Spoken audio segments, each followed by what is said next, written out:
Shalom, bienvenidos.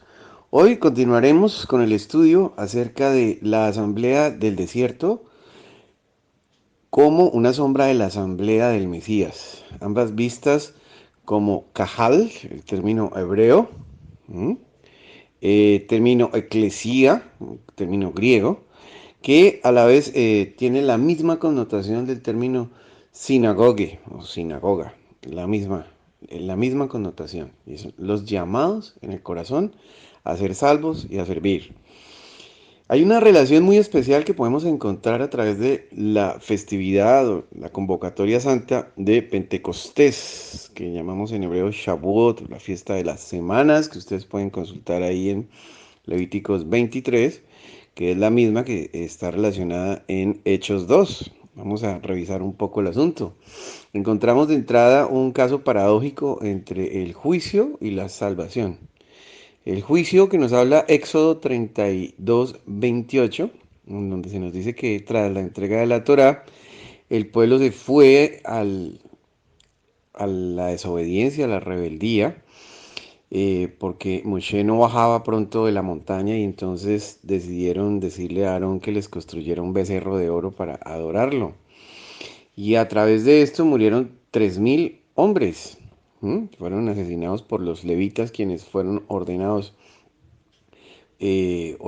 para limpiar de la inmundicia de la idolatría al pueblo. ¿Mm?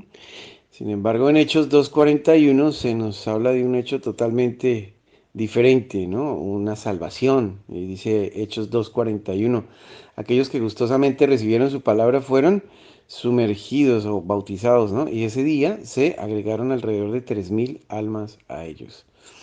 Estamos hablando de un mismo pacto, solamente que ahora se está renovando y trae una vida por medio de quien murió por nosotros.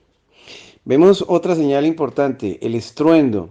Éxodo 19:18 nos dice que todo el monte Sinaí humeaba porque el Eterno había descendido sobre él en fuego, y el humo subía como el humo de un horno, y todo el monte se estremecía en gran manera. En Hechos 2:2 dice que de repente vino del cielo un estruendo como el de un viento violento y llenó toda la casa donde estaban sentados. Y aparecieron unas lenguas como de fuego que se repartían y se posaban sobre cada uno de ellos. Todos quedaron llenos de Ruach HaKodesh, de espíritu de santidad, y comenzaron a hablar en otros idiomas según el espíritu les concedía expresarse. ¿Mm? Ahora, Éxodo 20:18 también nos dice que todo el pueblo percibía los truenos, los relámpagos, el sonido de la trompeta, el monte que humeaba. Y cuando el pueblo vio aquello, temblaron. Y dice aquí que toda la gente vio las voces. De donde el judaísmo de aquella época, es decir, 200 años, 100 años antes de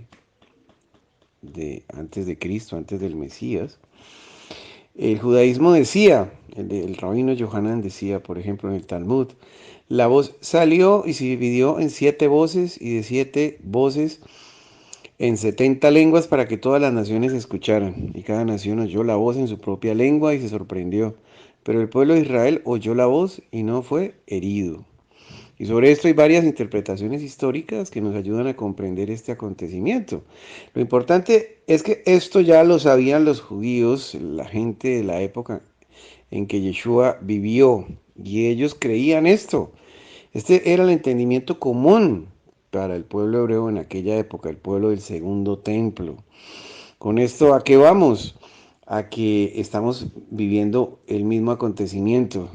La diferencia consiste en que se está renovando el pacto.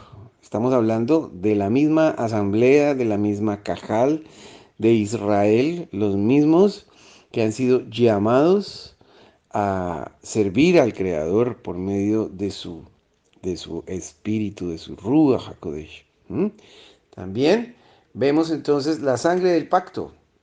Éxodo 24:8 nos dice que Moshe tomó la sangre y la roció sobre el pueblo y dijo, he aquí la sangre del pacto que el Eterno, el Señor, ha hecho con vosotros según todas estas palabras. ¿Mm? Y Hebreos 12:22, ¿qué nos dice? 12:22 en adelante.